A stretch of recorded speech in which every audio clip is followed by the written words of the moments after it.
Good morning to all of you. Welcome back to my channel Nikita Sarathe. आपका मेरे channel में बहुत बहुत स्वागत करती हूँ। और आज हम लोग पढ़ने वाले हैं महाजनपद काल के बारे में। ठीक है ना। हिस्ट्री का टॉपिक चल रहा है जिसमें मैंने सिंधु घाटी सभ्यता, वैदिक सभ्यता के बारे में बता चुकी हूँ। और आज हम लोगों को देखना है महाजनपद काल। तो ये बहुत ही जितने भी क्वेश्चंस हैं सभी सिलेक्टेड क्वेश्चंस हैं जो कि प्रीलिम्स में आपके पूछे जा सकते हैं। टॉपिक वाइज मैं लेकर चल रही हूँ सब्जेक्ट को। जो फर्स्ट टॉपिक था एमपीपीएससी प्रीलिम्स का पेपर वाइज सिलेबस वाइज वो मैंने कंप्लीट करा दिया है। अब हम लोग हिस्ट्री पे आ गए हैं। एक एक टॉपिक से हम लोग कंटिन्यू वीडियो को रखेंगे। आप लोग प्लीज़ चैनल पे बने रहिए और मेरे चैनल पे जाके विजिट करके आप बाकी वीडियोस को भी देख सकते हैं। और प्लीज़ अगर वीडियो पसंद आए तो वीडियो को लाइक कर लेना, चैनल को सब्सक्राइब कर लेना और प्लीज़ वीडियो को एंड तक देखना, नोट्स ज़रूर बनाना। स्टार्ट करते हैं वीडियो को। पॉइंट वाइज है। पहला पॉइंट है हमारा, हर्यक वंश के किस शासक को कुड़िक कहा जाता है। ठीक है, हर्यक वंश का कौन सा ऐसा शासक होता है, कौन सा ऐसा शासक है जिसे कुड़िक कहा गया है। तो किसे, अजात शत्रु को। बहुत ही इंपॉर्टेंट क्वेश्चन है, एग्जाम में पूछा जा सकता है, आपको याद रखना है। कुड़िक किसे कहा गया है, अजात शत्रु को। ठीक है, 2 से 3 बार रिपीट जरूर करना है। कुड़िक किसे कहा जाता है, अजात शत्रु को। ठीक है। नेक्स्ट क्वेश्चन है हमारा, पाटलिपुत्र नामक नगर की स्थापना किसने की। पाटलिपुत्र नामक नगर की स्थापना उदयन ने की थी। ठीक है, पाटलिपुत्र नामक नगर की स्थापना किसने की, उदयन ने। ठीक है।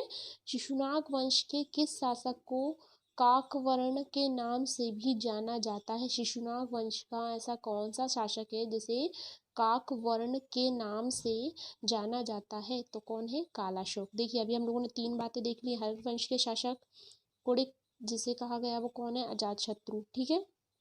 पाटलिपुत्र नामक नगर की स्थापना किसने की है, उदयन ने। शिशुनाग वंश के किस शासक को काकवर्ण के नाम से जाना जाता है, कालाशोक को। याद रहेगा। नेक्स्ट देख लेते हैं। 323 ईसा पूर्व में सिकंदर महान की मृत्यु हुई थी, वह कहाँ पर हुई थी। देखिए बहुत बहुत इंपॉर्टेंट क्वेश्चन है ये। 323 ईसा पूर्व में सिकंदर महान की मृत्यु हुई थी, वह कहाँ पर हुई थी, बेबीलोन में। याद रखना है आपको जगह का नाम, बेबीलोन में। ठीक है ना। नेक्स्ट है हमारा, पाली ग्रंथों में गांव के मुखिया को क्या कहा गया है। पाली ग्रंथ जो लिखे गए हैं उसमें गांव के मुखिया को क्या कहा जाता है, तो भोजक कहा जाता है। याद रखना है, भोजक। ठीक है। उज्जैन का प्राचीन नाम क्या था, ये तो सभी को पता होगा, अवंतिका। उज्जैन का प्राचीन नाम क्या था, अवंतिका। एक बार और रिपीट करेंगे ताकि आप लोगों को वीडियो देखते देखते ही याद हो जाए। हर्यक वंश के किस शासक को कुड़िक कहा गया है, अजातशत्रु को। ठीक है। पाटलिपुत्र नामक नगर की स्थापना उदयन ने। शिशुनाग वंश के किस शासक को काकवर्ण के नाम से जाना जाता है, तो काला शोक को। ठीक है। 323 ईसा पूर्व में सिकंदर महान की मृत्यु हुई थी, वह कहाँ पर हुई थी, तो बेबीलोन में। ठीक है ना। पाली ग्रंथ में गांव के मुखिया को क्या कहा गया है, भोजक। ठीक है। उज्जैन का प्राचीन नाम अवंतिका। इस तरीके से आप जब चीज़ों को 2 से 3 बार रिपीट करके करेंगे तभी आपको वे याद होंगी। आप सोचे कि किसी का भी वीडियो देख लें याद हो जाए, ऐसा पॉसिबल नहीं होता है। ठीक है ना। चीज़ों को रिकॉल करना बहुत ज़रूरी है और प्लीज़ नोट्स ज़रूर प्रिपेयर करते जाएं क्योंकि ये क्वेश्चंस तो आपको एग्ज़ाम में रिवाइज करके जाना ही है। ओके, नेक्स्ट देख लेते हैं। नेक्स्ट क्वेश्चन है, नंद वंश का संस्थापक कौन था। नंद वंश का संस्थापक कौन था, महापद्मानंद। ठीक है, ये पूछा जाता है एग्जाम में और पूछा जाएगा, आप याद रखिएगा। नंद वंश का संस्थापक कौन था, महापद्मानंद। ठीक है। सिकंदर ने भारत पर कब आक्रमण किया था। सिकंदर जो था उसने भारत पर कब आक्रमण किया था, तो 326 ईसा पूर्व में। ठीक है ना। सिकंदर ने भारत पर 326 ईसा पूर्व में आक्रमण किया था। ओके। नेक्स्ट है हमारा, मगध की प्रथम राजधानी कौन सी थी। मगध जो कि ग्रीब्रज राजगृह है, इसकी राजधानी क्या थी, ग्रीब्रज राजगृह। ठीक है। जो कि पाटलिपुत्र आपका वो ग्रीब्रज राजगृह दोनों मतलब पूछा जा सकता है एग्जाम में। तो मगध की प्रथम राजधानी कौन सी थी, ग्रीब्रज, और उससे क्या, राजगृह भी। ठीक है, दोनों नाम से जाना जाता है। नंद वंश का अंतिम सम्राट कौन था, घनानंद। देखिए संस्थापक महापद्मानंद थे और अंतिम सम्राट कौन थे, तो घनानंद। याद रखना है, संस्थापक महापद्मानंद, अंतिम सम्राट घनानंद। ओके। भारत में सिक्कों का प्रचलन कब हुआ था। भारत में जब सिक्कों का प्रचलन हुआ था वो कब हुआ था, तो 600 ईसा पूर्व में। ठीक है। 600 ईसा पूर्व में भारत में सिक्कों का, मुद्रा का प्रचलन हुआ था। ठीक है। नेक्स्ट है हमारा, किस शासक ने अवंती को जीतकर मगध का हिस्सा बना दिया था? मतलब कौन सा शासक था जिसने उज्जैन की राजधानी क्या थी? अवंती, उसको जीत कर क्या मगध में मिला लिया था? तो कौन था वो? शिशुनाग। ठीक है, अभी हम लोगों ने कितने क्वेश्चन पढ़े एक बार रिवाइज कर लेते हैं। अब आप वीडियो को नहीं देखेंगे, सिर्फ रिकॉल करेंगे अपने माइंड में। ठीक है, नंदवंश का संस्थापक महापद्मानंद। ठीक है, सिकंदर ने भारत पर कब आक्रमण किया? 326 ईसा पूर्व में। मगध की प्रथम राजधानी कौन सी थी? गिरिब्रज, जिसे राजगृह भी कहते हैं। ठीक है ना। नंदवंश का अंतिम सम्राट कौन था? घनानंद।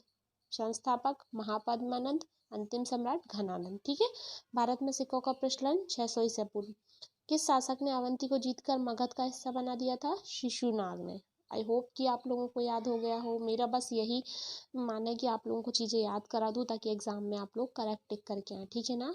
अवंती का जीत कर किसने मगध में मिला दिया था? शिशुनाग ने। ओके, नेक्स्ट देख लेते हैं। नेक्स्ट क्वेश्चन है आपका, किसे सॉरी गलत टाइप हो गया है, किसे सैनिया कहा जाता है? सैनिया मतलब समझते हैं, जो रक्षा करता है सैनिकों की, उसे सैनिया कहा जाता है। कैसे? बिंबिसार को, मतलब किसे सैनिया कहा गया था? तो बिंबिसार को सैनिया कहा गया था। ठीक है ना। अच्छा, उग्रसेन किसे कहा जाता है? उग्रसेन महापद्मानंद को उग्रसेन भी कहा जाता है। ठीक है, सैनिया किसे? बिंबिसार को। उग्रसेन किसे? महापद्मानंद को। याद रहेगा ना पक्का? ओके, गृहपति का अर्थ क्या है? धनी किसान। गृहपति महापद्मानंद काल में गृहपति का क्या अर्थ है? मतलब जो कि धनी किसान होता है ना, उसे ही गृहपति कहा जाता है। ठीक है ना। नेक्स्ट हमारा, विश्व का पहला गणतंत्र वैशाली में किसके द्वारा स्थापित किया गया था? विश्व का जो पहला गणतंत्र था वो वैशाली में किसके द्वारा स्थापित किया गया था? लिच्छवी के द्वारा। ठीक है ना, लिच्छवी जो राजा है। ठीक है, ओके, लिच्छवी के द्वारा पहला गणतंत्र स्थापित किया गया था। कौन सा बौद्ध ग्रंथ 16 महापद जनपदों का उल्लेख करता है? मतलब ऐसा कौन सा बौद्ध ग्रंथ है जो कि 16 महाजनपदों का उल्लेख करता है? मतलब इसमें 16 महाजनपदों के बारे में दिया गया है। तो अंगुत्तर निकाय में, बहुत इंपॉर्टेंट क्वेश्चन है ये अंगुत्तर निकाय। देखिए, मैंने आपको जितने भी क्वेश्चन बताए हैं, हर एक क्वेश्चन पूछा जा चुका है, बहुत इंपॉर्टेंट है।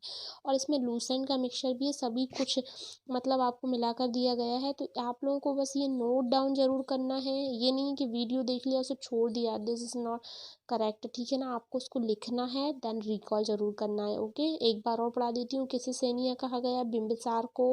उग्रसेन किसे कहा जाता है? महापद्मानंद को। गृहपति का अर्थ क्या है? धनी किसान। पहला गणतंत्र वैशाली में किसके द्वारा? लिच्छवी के द्वारा। और बौद्ध ग्रंथों का 16 महाजनपदों का किस में उल्लेख मिलता है? तो अंगुत्तर निकाय में। देखिए, मैं अपनी रिस्पॉन्सिबिलिटी पूरी कर रही हूँ, आपको 2 से 3 बार रिवाइज करवा रही हूँ, लेकिन अब आपका एक रिस्पॉन्सिबिलिटी बनती है अगर आप लोग वाकई में एग्जाम निकालना चाहते हैं। देखिए, आपने देखा होगा एग्जाम में पेपर में जब हमारे सामने यही क्वेश्चन आएगा तो हम भूल जाते हैं और कन्फ्यूज़ बहुत होते हैं ना। कन्फ्यूज़ इसलिए होते हैं कि सिर्फ एक ही बार पढ़ते हैं चीज़ों को, और कन्फ्यूज़न फिर क्रिएट होता है। लेकिन अगर हम 2 से 3 बार किसी चीज़ को पढ़ लेंगे तो वो हमारे माइंड में सेट हो जाएगी, फिर कन्फ्यूज़न की कोई बात ही नहीं उठती है।